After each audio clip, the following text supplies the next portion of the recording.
Rancher, a game I wish everybody knew and I wish everybody loved. Trust me when I say this game is straight peak. Now, I'm gonna be honest, Slime Rancher is one of my favorite indie games. I mean, I love everything about this game, and this game I hold near and dear to my heart. I love this game with every fiber of my heart and soul. Alright, enough with the glaze. I mean, I gotta talk about why this game is so good. For the first reason this game is goated is the setting. This game is just so relaxing. This game is perfect for after you come home from school and you're already so overstimulated. I mean, it's just such a perfect game. A quiet ranch, but instead of managing animals, you manage cute little blobs. On my first playthrough, though a long time ago, it was so good. The first time you play the game and learn everything about it is just so much fun. When it comes to playing through this game, I would recommend using trial and error instead of a tutorial. However, some parts of the game are super confusing, or at least for my pea-brain. So when stuff like that occurs, searching up a tutorial on how to do it is extremely valid. Speaking of the complicated stuff, we have my second reason this game is peak, which is the puzzles. In my opinion, this game deserves a world record for being the most brainless and most thought-provoking games of all time. This is because there are some times where if you're tired, you can just dick around and harass some slimes. But there are also some times where you low-key gotta lock in and figure out where something goes or what this eats or how do I get over there. This came in such big clutch during summers where it would be 2 a.m. and I wouldn't be tired enough to go to sleep, but I was also too tired to play something that required thought, like Dead by Daylight. Not only did it requiring thought come in clutch during the nighttime, but also during days in summer when I was super bored because I had nothing to do because it's summer, and I hopped on Slime Rancher and completed a puzzle that kept me occupied just long enough for one of my friends to hop online so I could play it with them. For the third reason, we have game progression. I love this game's way of progression. I mean, I have to admit, it is one of the most used progression styles in the industry, which is go at your own pace, which makes the game feel more personalized to everybody, which is probably why it's used so much. This game's progression system also matches perfectly with the gameplay. I could not imagine if this game had a plot. A plot would make this game terrible, mainly due to the fact that this game's whole point is exploration and collection, so adding a plot would also drastically change them in these matters. Not only does it having free range match the gameplay very well, but it also goes perfectly with the aesthetic super well, giving us time to truly admire the effort the devs put in. The fourth reason I like this game is the soundtrack. This game's soundtrack is an absolute work of art. I mean, listen to this. This game's soundtrack is the only one that even comes close to rivaling Plants vs. Zombies. The soundtrack of this game is like PvZ's in the same way it's super calm, but it's different to PvZ's in the best way possible. The soundtrack just works perfectly with this game's aesthetic. I don't know what went through the developer's head, but yeah, the layout of the world does sound like the music they put in it. The fifth reason I love this game is because of the VAC pack upgrades. Yeah, the VAC pack may be a little part of the game, but it's one of the most important.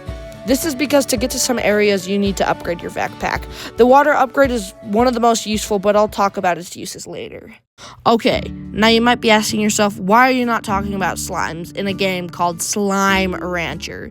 But it's because I had to save the best for last. I mean, come on. I just absolutely love what the developers did when making these slimes. The attention to detail is so awesome. If I was a developer, I would have never thought of adding such small details like making slimes angry after not feeding them for a while. Another small detail I really like is how phosphor slimes only come out at night and can't survive unless you have the cave segment of your ranch unlocked or you have a solar shield. Okay, before I get to ranting about each small detail I do have to get to some of the big stuff out of the way. Now, I'm going to be honest, plorts are so goated. I mean, you get to sell slime poop for money, which on its own is hilarious, but then they add the fact that there's a plort stock market. Another big part I love about this game, the biggest part I'd argue, is making slimes into Largos. Making a slime into a Largo is actually super simple. I mean, you just feed a different slime's poop. However, turning a slime into a Largo, don't feed another plort or else it will turn into a tar slime, which I'll talk about later.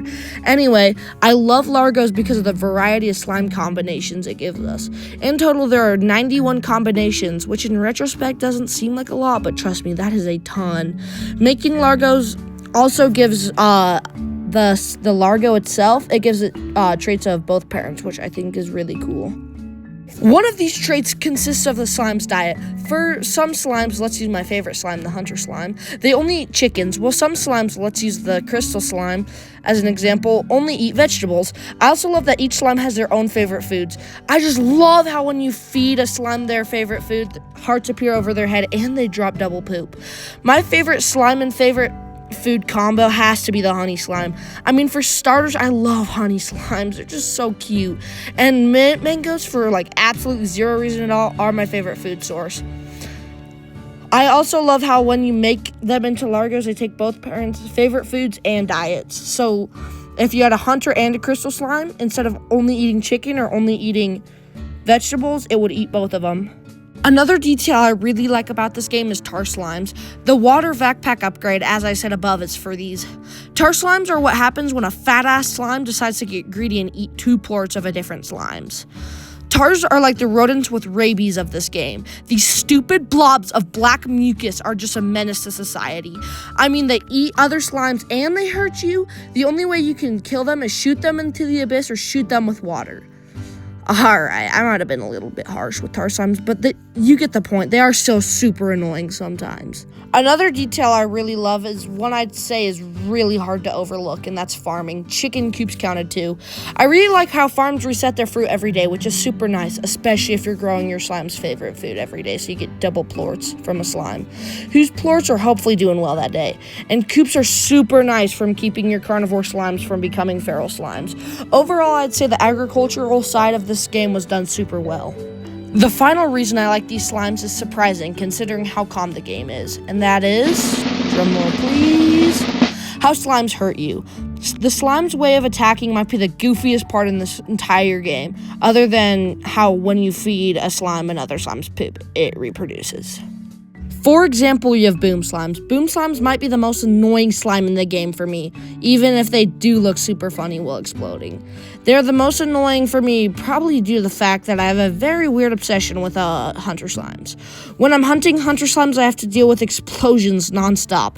Another slime I really like the attack of is rad slimes.